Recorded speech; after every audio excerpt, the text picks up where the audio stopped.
Hey guys, and welcome to the Working Money Channel. So today, guys, I think I'm going to make this video fairly brief. I mean, we'll see how it goes. There isn't too much to report on today. I just wanted to mention, in terms of yesterday's video, I did talk about this ISO 20022 implementation timeline. And so some people were saying it has been pushed back. Sure enough, I have found this updated form here, so I just kind of wanted to reiterate this. SWIFT looks like they will be in the coexistence phase. It looks like they are starting in 2022, but will be coexisting with the other system and eventually will be fully integrated by November of 2025. So fully integrated by then, but will be coexisting by 2022. And you guys can see some other countries here and their timelines as well. I will link this in the description. Let's take a look at the market real quick. XRP right now trading at about $1.23. We are still forming what is looking like a bullish pennant, and so this is XRP on the daily. Let me put it on the weekly though, because it is Sunday today. And the weekly close is looking fairly positive. Now, I know that weekly candlestick is red, but look at the last 3 weeks we had before that. Long green candlestick, huge bullish momentum to the upside. We opened at about 78 cents and closed at about $1.28. The week before that, we opened at about 72 cents and closed at about 78. And the week before that, we opened at about 61 cents and closed at 72.5. So even though we are seeing what is looking like a negative close, the reason why I'm happy about this particular looking candlestick is because long wick, short body, okay? And look at the volume down here. If you take a look at that volume bar right there, it's not so far back from the positive volume that we had the week before. And considering how much price movement we saw the week before, if we are seeing similar volume this week and very, very little price movement with a lot of selling pressure, but then finally closing up here, up kind of close to the opening price with this long wick here, this demonstrates that a lot of sellers were trying to sell, but the buying pressure just kept moving up, and we're going to finally close out here, which means next week could be bullish. I mean, if there still is that buying pressure that is being pent up. So that's positive news. We've also got ADA, and I usually don't talk about Cardano on this channel too often, but ADA has made a new all-time high. So the high for Cardano now, $2.65. And just real quick, if I take a look at Cardano here, let me throw it back on the weekly just to get this chart, just to kind of compress it a little bit.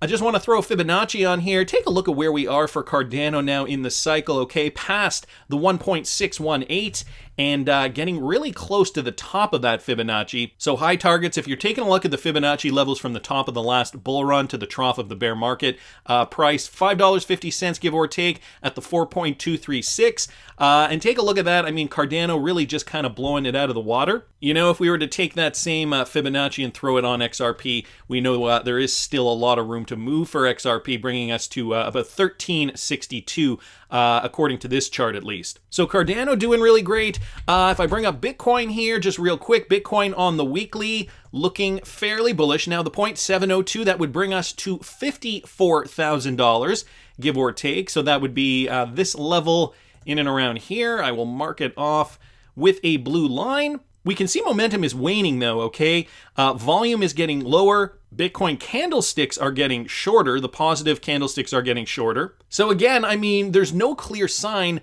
of what is going to happen. I'm going to get back to that in a second, because this kind of ties into the Fed's Powell uncertain about what the rise of the beer flu Delta variant means for the economy. As we know, cases of the beer flu are increasing in the United States and worldwide. But the ultimate impact of the beer flu D variant on the U.S. economy remains unknown, says Fed Chairman Jerome Powell. He said this on Tuesday. I wouldn't say it's not yet clear whether the D strain will have important effects on the economy. We'll have to see about that, Powell said during a question and answer session with students and teachers from around the country.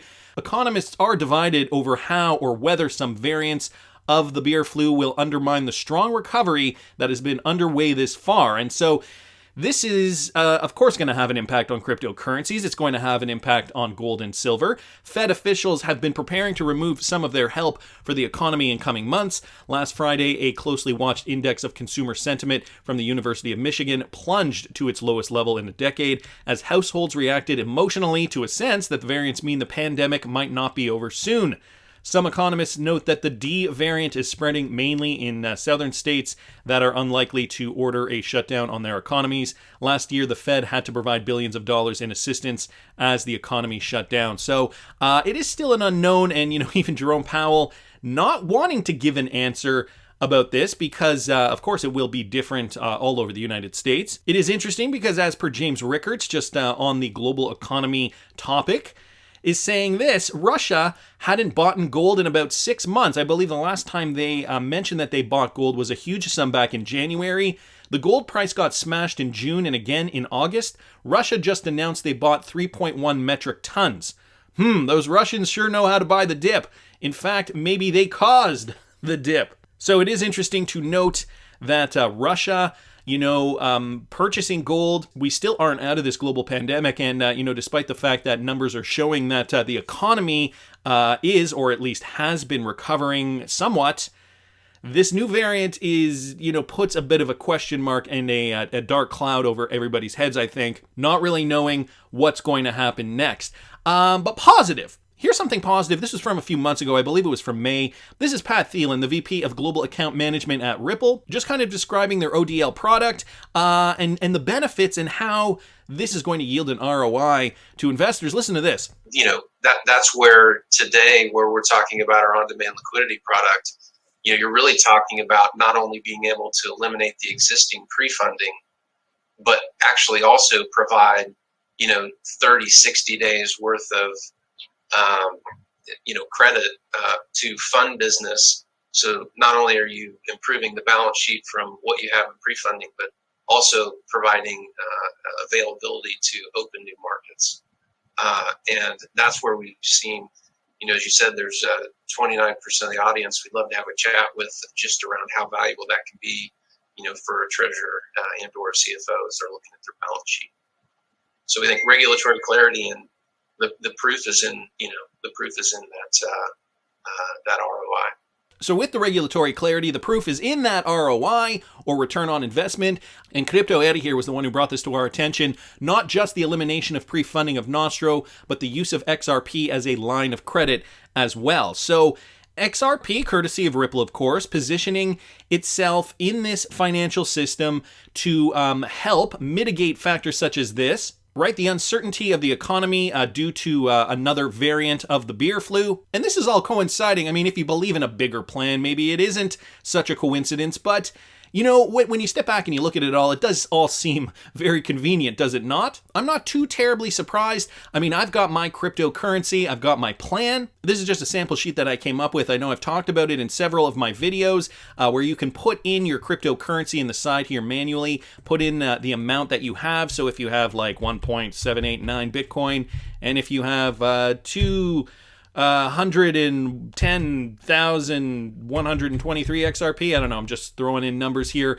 And let's say your target for Bitcoin is $75,000 and your target for XRP is $13 here. You can just put all this in manually. And so this spreadsheet will give you the numbers if you decide to cash out, whether it's 20, 25, 30%, 35, 40, all the way up to 90%. It gives you how much you would have remaining, how much you would be cashing out, and what that total sum would be. You can add in different coins here on the left-hand side. And so, again, it's always great to have a plan. This is my own personal spreadsheet that I created. I will leave a link for the download if you guys want to download this. I know I've talked about it in other videos. And the reason I have a plan, part of the reason why I took it upon myself to create this spreadsheet was because of this guy. I saw this video a couple of years ago, and I mentioned it again this past February. If you guys haven't seen his video, I did talk about it in one of my videos. I'll link my video up here in the top right-hand corner.